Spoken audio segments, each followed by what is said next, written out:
A violinist is suing Will Smith, claiming retaliation after he alleges that he was fired for reporting harassment while on tour with Smith. Brian King Joseph filed the lawsuit in California earlier this week, accusing Smith of deliberately grooming him for sexual exploitation. Will Smith's team didn't just fire a musician for reporting a personal threat in his hotel room. They replaced him the same day, signaling this was never about caution or investigation, but containment. At first, it looked like another messy lawsuit headed for a quiet payout until the violinist's lawyer produced the receipts. A handwritten note signed Stone F, a bottle of HIV medication bearing someone else's name, hospital discharge papers for an unknown individual, and a bottle left behind like a calling card inside a Las Vegas hotel room booked by Smith's own management. The lawsuit, filed December 30th, alleges Smith's tour manager mocked the violinist's trauma, dismissed it as a lie, and terminated him within 72 hours, while Smith himself stayed silent, posting vacation photos from Egypt as his legal team rushed to brand the claims false, baseless, and reckless. But the timeline raises uncomfortable questions. If this was a setup, why did hotel security confirm there was no forced entry? And if it was a smear, why did Smith's camp secure a replacement violinist before the first one was even officially off payroll? This isn't a misunderstanding or a publicity stunt. It's a system under stress, cracking in real time. And the urgency to shut it down suggests they know exactly who was in that room, who ordered the cover-up, and why this story has to die before it reaches the one arena Will Smith can't manage, spin, or silence: a courtroom. Okay, so according to the complaint, this all happened in March of last year while the violinist was on tour with Will Smith for Smith's global tour for his latest album based on a true story. And according to the complaint, there was this intrusion at his Las Vegas hotel room. He came back to his hotel, he says, and found that there was no forced entry, but that someone had entered the room and left a number of items there. The official version, delivered through Will Smith's lawyer Alan B. Grodsky, is neat and dismissive, false, baseless, reckless, casting the allegations as a cynical attack on a man who's already suffered enough. But that defense collapses under its own omissions. It doesn't explain why Brian King Joseph was fired on March 23rd and replaced by the very next leg of the tour, a speed that doesn't align with performance issues but fits perfectly with removing a perceived liability. And it's not just the timing that raises eyebrows. It's the silence. Smith himself hasn't said a word. No statement, no interview, no attempt to set the record straight. Just a lawyer's denial paired with a carefully curated stream of vacation photos from Egypt and Botswana, as if the controversy is too trivial to acknowledge. Industry insiders recognize this move instantly.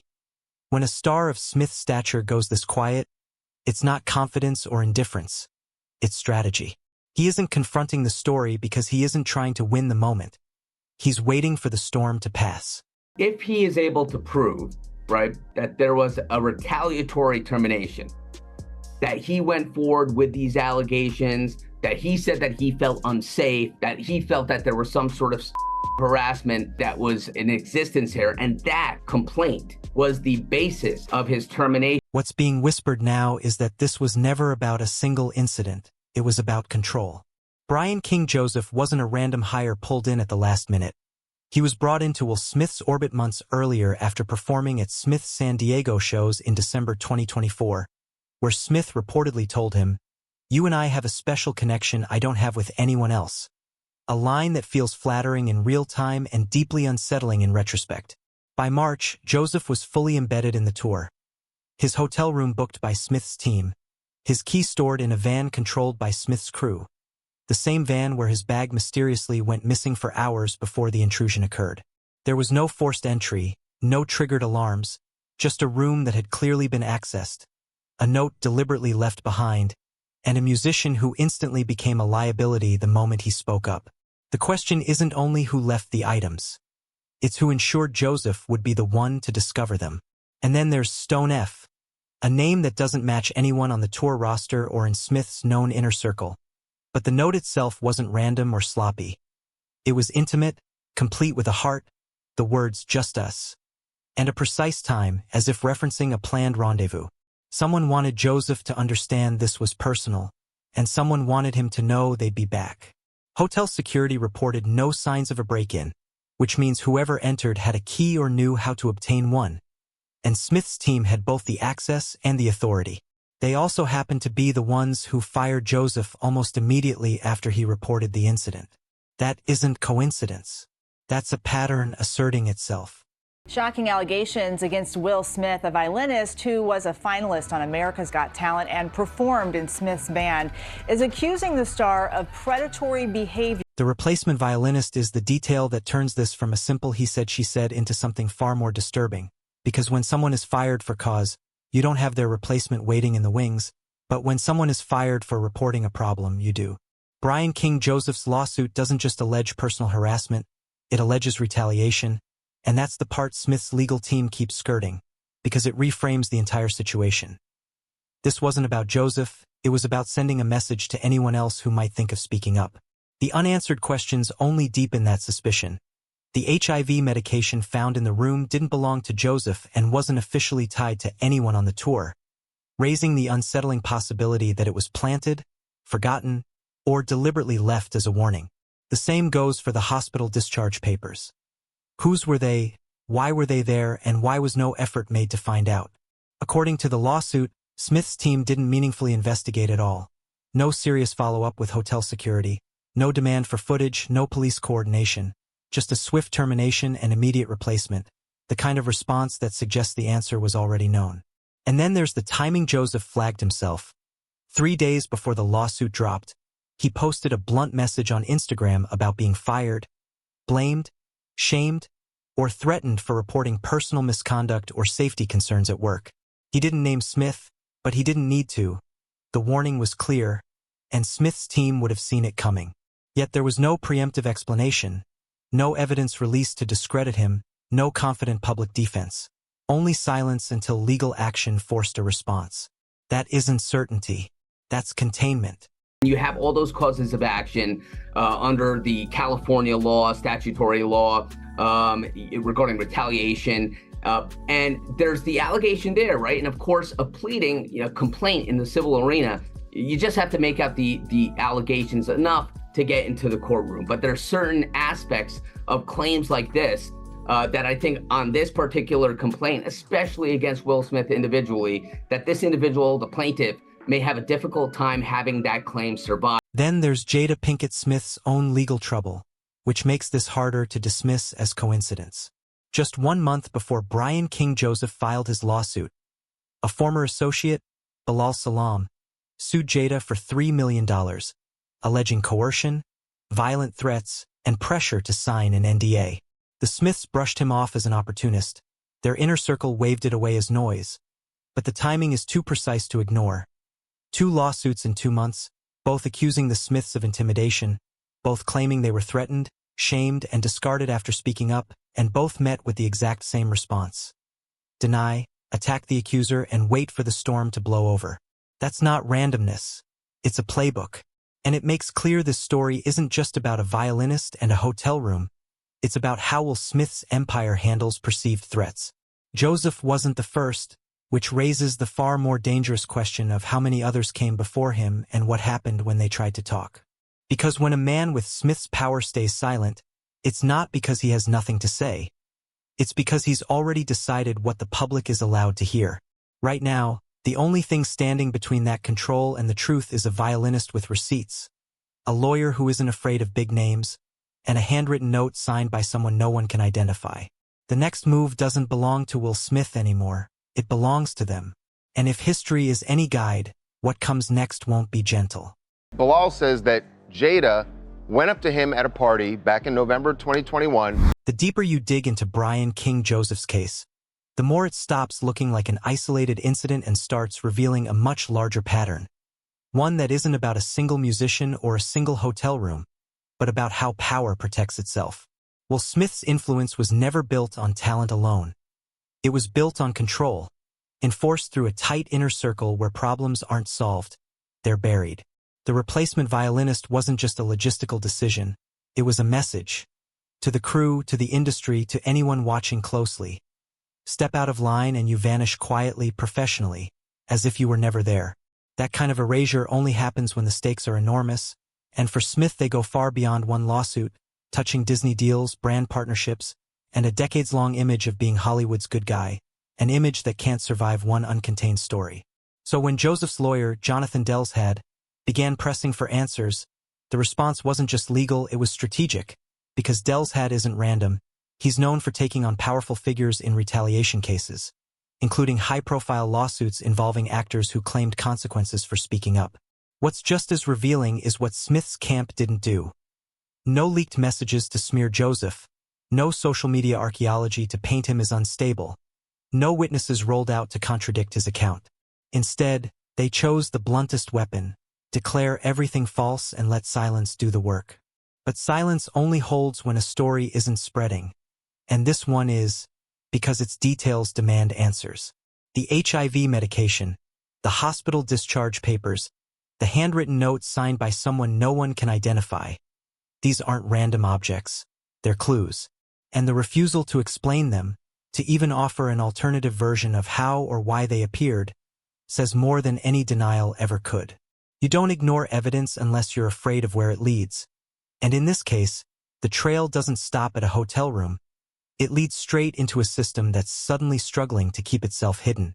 That's 100% true. And you and I both know from a legal perspective, to make a very public case and a very public claim against a high-profile celebrity, when there are avenues in the law where someone could file a lawsuit anonymously. I'm not saying that's what your client wanted to do or not, but sometimes there's an avenue. You know, that goes to a clear issue of credibility, and it goes to a clear issue of why do this. Then there's the key, the detail that quietly ties everything together. Brian King Joseph's bag, containing his hotel room key, went missing for hours before the intrusion, sitting inside a van controlled by Smith's crew, while the room itself was booked by Smith's management. There was no forced entry, no struggle, no chaos, just a violation that could only have happened through inside access, which shifts this from negligence to complicity.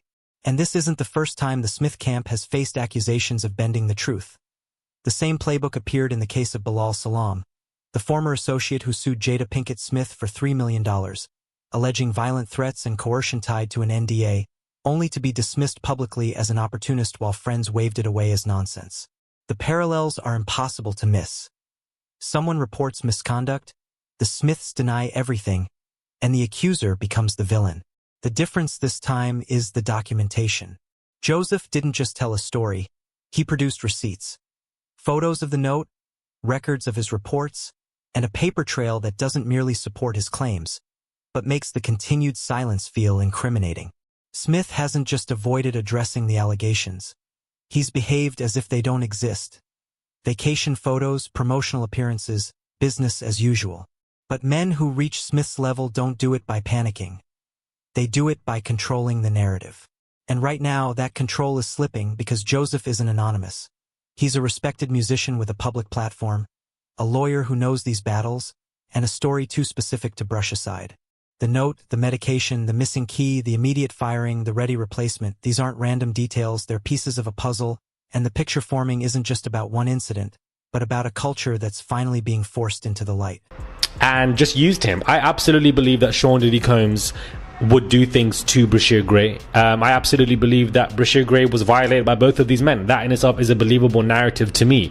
Why? Because Brashear Gray right now is online on OnlyFans, getting turned out by multiple men, you know, creating this OnlyFans content, trying to create money from it, and etc. So I can even see that taking place. I can imagine somebody being taken advantage of when they're young, being essayed when they're young, and that in itself can lead to problematic, aggressive behaviors, which is why they end up in prison. What's being whispered in industry circles now is that this wasn't the first time something like this happened.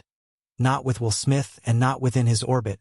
The difference is that most people never have the resources or platform to push back. They get paid off, intimidated, exhausted, or erased until going away feels like the only option. But Brian King Joseph isn't most people, and Jonathan Delshead isn't most lawyers. He's the kind who doesn't just file a complaint and wait. He builds a case, turns an incident into a pattern into liability, and liability into a reckoning. That's why Smith's team isn't simply denying the allegations, they're trying to discredit the messenger. Because if Joseph's story holds, it doesn't just threaten Smith's reputation, it threatens the entire machine protecting it. The timing makes that fear obvious. The lawsuit drops in December, and by January Smith's camp is already moving aggressively to dismiss it. A response that doesn't match a frivolous claim but fits perfectly with the perceived threat. This isn't about money, it's about survival, because Smith's career has always been built on redemption, from Fresh Prince to the Oscar slap to the carefully staged comeback. But redemption only works if you control the narrative, and right now that narrative is cracking. The unresolved question isn't just whether Joseph is telling the truth, but whether he's exposing only the surface. And then there's Stone F, a name that matches no one in Smith's known circle, no aliases, no stage names, no obvious fall guy, raising the uncomfortable question of whether it's a plant, a shield, or someone being deliberately protected. If this were a random intrusion, someone would have come forward, and Smith's team would have offered an alternative explanation, but they haven't, because they can't, not without exposing something they're desperate to keep buried. That silence is the story. This isn't just a legal fight anymore. It's a test of how far Smith's influence really reaches, how much the industry is willing to ignore, and how many people are prepared to stay quiet to keep the system running. And the most unsettling part is this. If Joseph's claims are accurate, if there truly was a coordinated effort to silence him, then the real question isn't just what happened in that hotel room. It's how many other rooms we haven't heard about yet. And you're asking me to kind of hypothesize on what may have happened in this case. And again, as an attorney, our job is to advocate for our clients, to figure out the facts. At this point, the only side of the story I know is from what my client tells me. Sure. We want to do the discovery. We want to get into the weeds of this case. We want to figure out exactly what happened, who was involved in this. And, there's ways that we can figure that stuff out. The panic isn't confined to Will Smith's legal team anymore. It's rippling through his inner circle, where longtime friends and collaborators are reportedly scrambling, worried their own names could be dragged into the fallout. This stopped being about a single lawsuit the moment questions shifted from what happened to who knew, who stayed silent, and who may have played a role that hasn't surfaced yet. The fear now isn't just reputational, it's legal, because if Joseph's claims about the hotel room intrusion are accurate, if there truly was a coordinated effort to silence him, then the focus widens from Smith alone to the people closest to him and what they did to help make it happen. One name being quietly whispered belongs to a longtime associate, a producer tied to Smith for over a decade, deeply involved in the tour's logistics and reportedly overseeing the Las Vegas leg, including hotel arrangements and crew access. If Joseph's missing room key really disappeared from a van controlled by Smith's team, this is the person who would have known, and if the intrusion wasn't random but planned, he would have been in a position to facilitate it, or at the very least clean up afterward.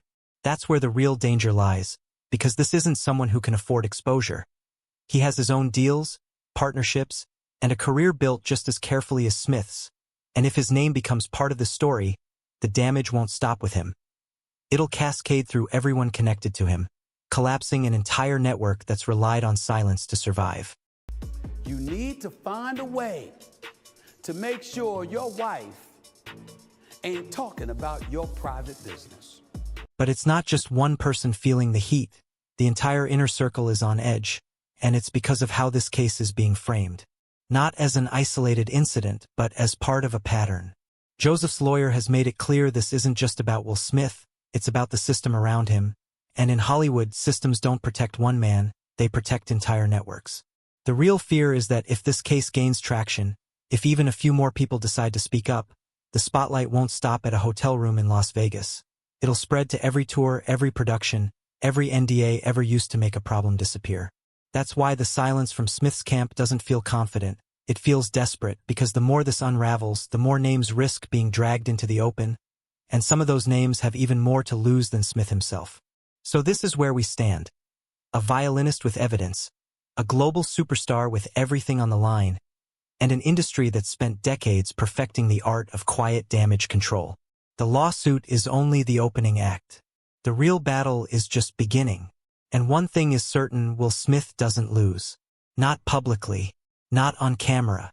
The real question is what he's willing to do to make sure that stays true. Now it's your turn. Do you believe Joseph is telling the truth? Or is this another attempt to bring down a powerful man? Who do you think Stone F really is?